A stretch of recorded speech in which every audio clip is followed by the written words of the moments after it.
Listen, one thing Carrie gonna do is find her a rich white man to bust it open for. Good morning, good afternoon, good evening. How y'all doing? All right, so Apple TV has a new series titled Imperfect Women. Let's talk about it. Let me just say this video will contain spoilers. So if you plan on watching, do not continue watching this video. I have to say that for my special Tank friends. So excuse that disclaimer, but some people click on videos and then get mad that they're spoilers. Let's keep going. So, overall, this series is about a group of three women who are long term friends, and apparently they have some secrets. At the beginning of the first episode, we see Carrie in this, looks like she's walking through a jailhouse, but she's on her way to be interrogated. I think that's what's happening because it kind of looked like she had clothes in her hand.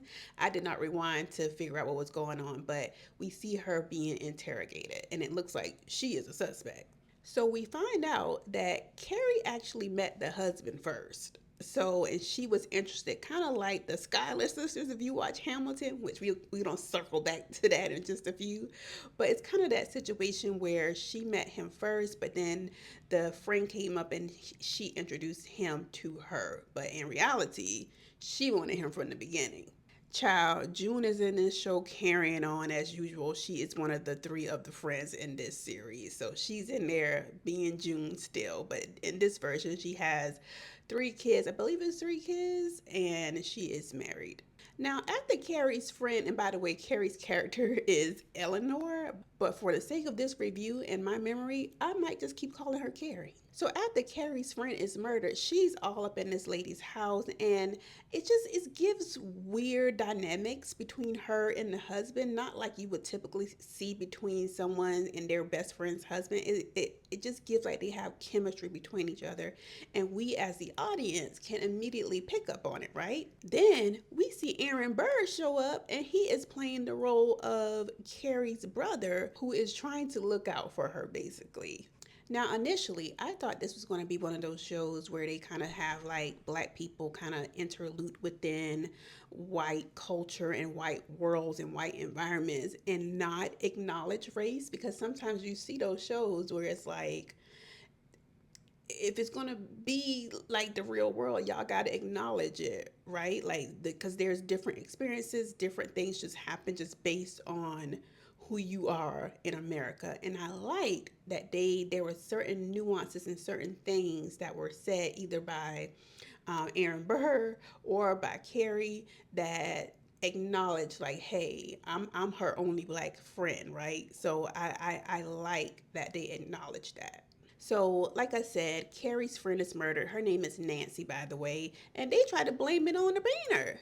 And they get down there, and he like, I just met this woman to do her painting, and that's it. Like he's like, that's it. I did not kill this woman. We just painted. That's it. We do see that Carrie has a side piece because she is apparently the owner of this company. I don't really understand what the company does just yet, but she is the owner of this company, and that her side piece, which is played by Rome Flynn, I believe is his name. He works there, but he is also her peen on demand, and I don't think Rome understands that what his role is. He is trying to be more. He's trying to do these things with her. He's trying to kind of like, check on her at work. And she's like, wait a minute now. You are peeing on demand. Based on watching the first two episodes, my suspects are number one, the husband. He is number one on my list because we found out at the end of episode two that he did know that the friend Nancy was having an affair on him. He was acting like this was just his first time because Carrie, girl, where's your girl code? She ended up telling. I mean, she was kind of put in a situation where she was kind of forced to tell because she was trying, but she ends up telling him that she was having an affair, and he was acting like this was the first time that he was finding it out. Lo and behold, that was not true. So he is actually the number one suspect for me. But also, June's son. I feel like the writers are trying to do some type of foreshadowing or giving us clues by like, what is his role in this? Because something's up with that son. I just don't know yet. So he's on my suspect list as well. And then number three, Carrie, because she is trying to make sure that she has her alibi straight with her peen on demand guy, and she wants to make sure that she has that straight. And I feel like I don't know if some mental things are happening or possibly she blocked it out. We don't know just yet. So those are, as of now, after the first two episodes, those are my three suspects: the husband, June's son, and Carrie herself. Let me know in the comments, who did you think did it? All right, new episodes of Imperfect Women will be released on Wednesdays on Apple TV. I'll see you guys in the next one. Peace.